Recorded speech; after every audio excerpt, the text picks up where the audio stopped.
of Americans from north and south are fighting the battle all over again.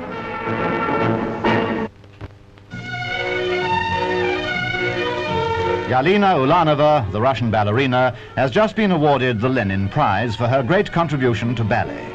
You may have seen her during the Russian Ballet's recent visit. If not, watch her now at this special performance to celebrate her award. Ulanova in The Swan.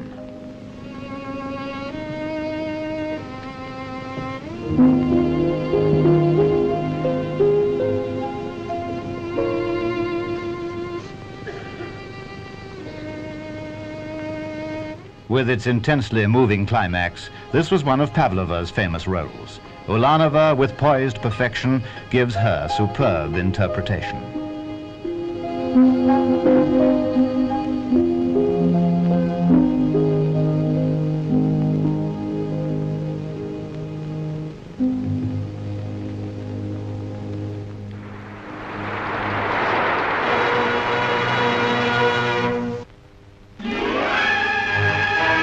The crew of a U.S. Air Force tanker